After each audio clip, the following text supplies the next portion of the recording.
What is up, psychos? Welcome to the channel. Welcome to the lab. Let's get crazy here today. Hope y'all are having an amazing day. If y'all enjoy the content, please leave a like, comment, subscribe. Anything and everything is appreciated. Today we are doing the Petri dish video. Today we are going to show you guys how to make the simplest recipe for Petri dish media. Things you're going to start with to need are going to be a pressure cooker that gets up to 15 psi, some distilled water, you don't need a whole lot of it, some agar powder. I never used this brand, but I ended up trying that the next day. Some light malt extract. Today I'm just going to use some premix because I have it hanging around.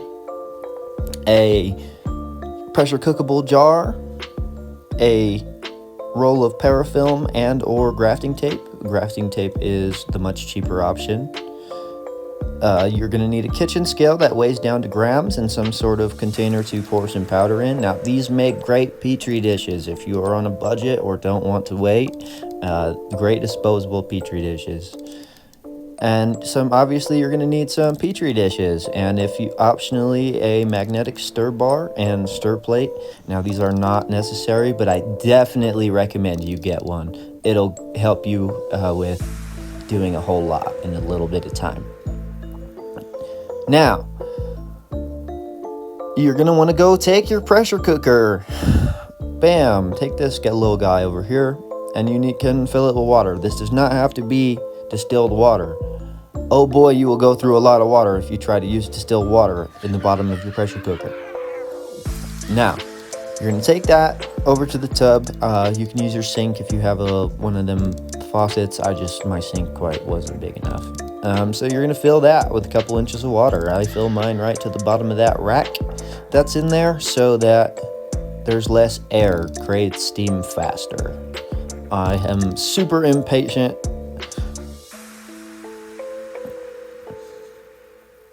Alright, and then we're going to take that back to the kitchen. Now, I fill it right to below that rack. And just the less air in there, the faster it can fill with steam and start to purge. Now you're going to go on your kitchen scale. You're going to weigh out your desired powders. We will do probably the video about honey and caro syrup and some other recipes you can use too.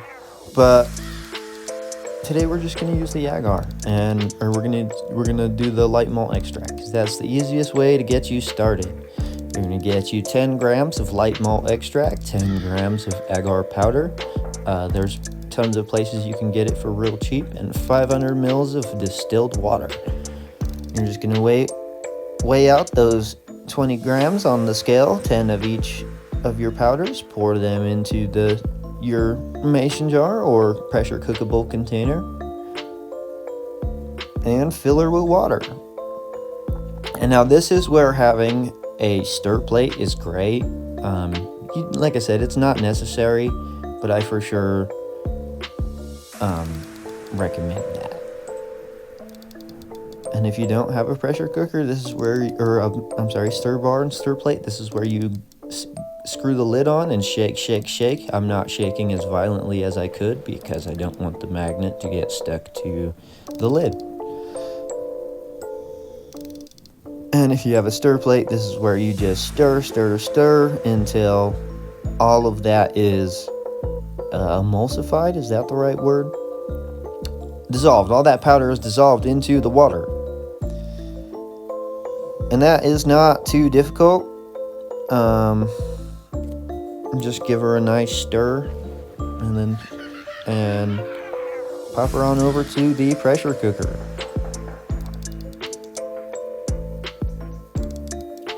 Alright, take her over to the pressure cooker, and you can see there's no chunks of powder in there, and it's nice and stirred up. The lid on this thing is kind of funky. And then, bam, you're going to take this and put it in here into this pressure cooker and put the lid back on, and it needs to pressure cook 15 psi for 30 minutes. Some people will say 20 is sufficient. I just find that 30 I just have had better luck with 30 minutes than I have 20. And now, get anything that's going to melt away from your burner and from your pressure cooker. Make sure your lid is nice and sealed on there. If it is not, steam will just escape the whole time and it'll never build pressure. And it's kind of sketchy when you try to get it back on with a whole bunch of steam in there. And then, yeah, just crank that heat up. And now you're going to wait until you start hearing nice little hissing and steam is escaping through the top of your pressure cooker. Now, this is when you start your 30-minute timer. Now you're going to crank your heat down until you can adjust that over time until it's only purging every 5 or 10 minutes or so. 5 to 7 minutes, I would say. And now, once that's cooled down enough, and you've prepped your sterile environment, your still air box or flow hood. I'm going to be working in front of my flow hood today. You washed your hands and you've cleaned your workspace and prepped everything, sprayed everything down with alcohol, threw your gloves and mask on, and the whole nine. Once you've got all that done, you are... It's taking me a little bit. Okay, you are going to want to open your sterile package of Petri dishes. Now, you can use a cup, those little cups. I just don't recommend opening them outside of your sterile environment.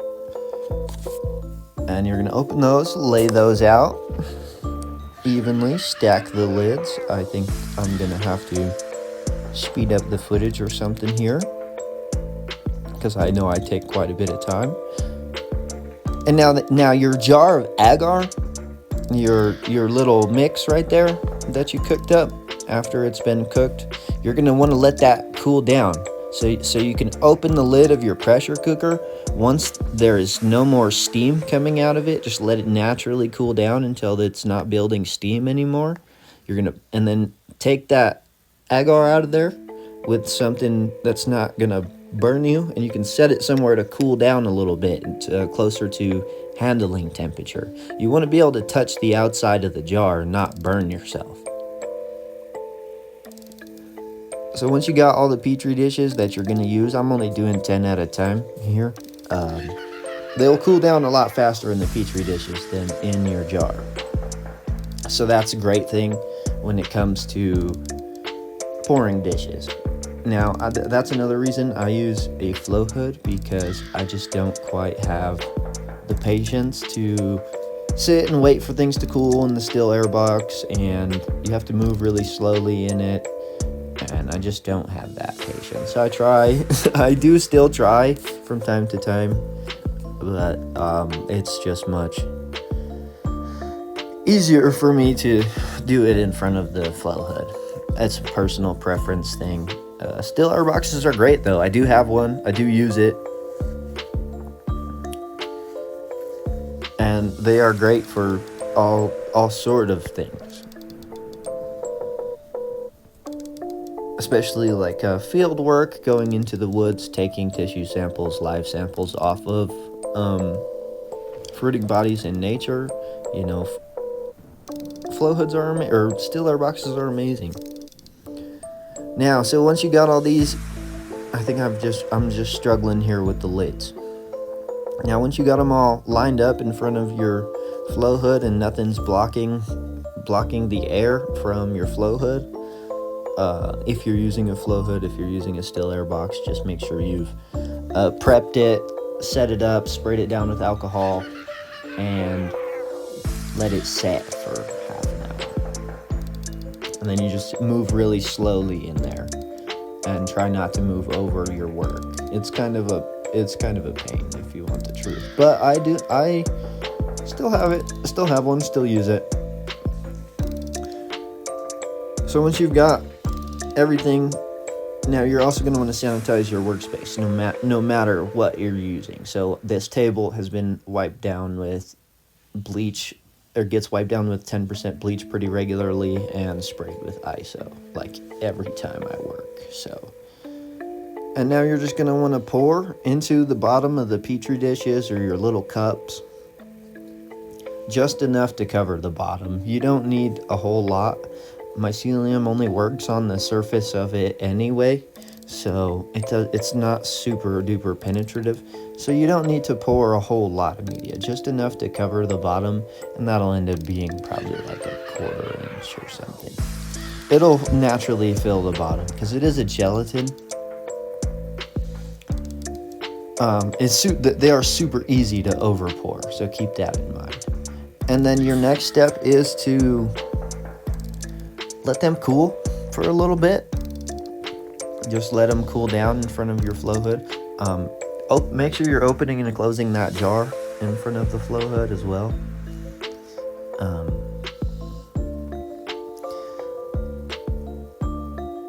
And so just let those cool down. I don't think I quite let them cool down all the way in this video, but you're just gonna want to take them, let them cool down for a little bit.